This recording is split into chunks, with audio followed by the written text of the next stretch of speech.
Sistemą šilta sudaro kieto kuro katilas, kuriame galima kūrenti malkas, briketus, akmens anglį, akumuliacinė talpa perteklinės energijos kaupimui, trieigiai vožtuvai, cirkuliaciniai siurbliai, vamzdynai, o taip pat lauko bei vidaus temperatūrų jutikliai ir sistemos valdymo automatika, užtikrinanti darnų visų komponentų veikimą. Į kieto kuro katilą pakraunamas kuras. Jis užkuriamas.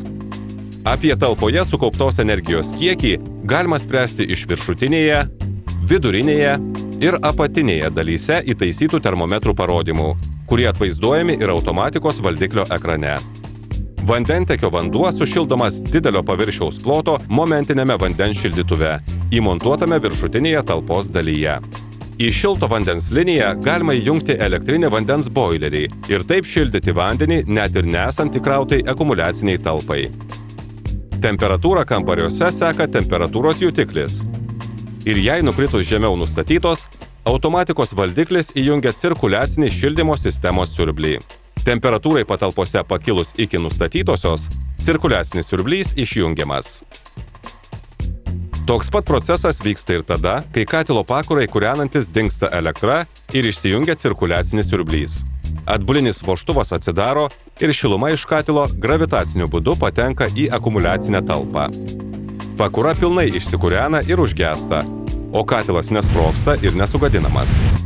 Sistemą šilta galima sujungti su atsinaujinančios energijos šaltiniais. Be saulės kolektoriaus dar yra galimybė prijungti vėjo jėgainę. Tam į akumuliacinę talpą įmontuojamas elektrinis tenas, kuris šildo vandenį naudodamas generatoriaus gaminamą elektros energiją. Taip irgi taupomas kuras.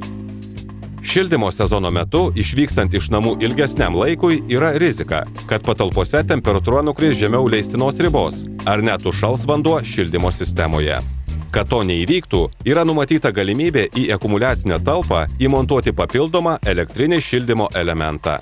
Net ir nesikūrenant katilui, tenas kaitintų vandenį akumuliacinėje talpoje ir to šilumos pakaktų, kad šildymo sistema veiktų ir patalpose palaikytų priimtiną temperatūrą.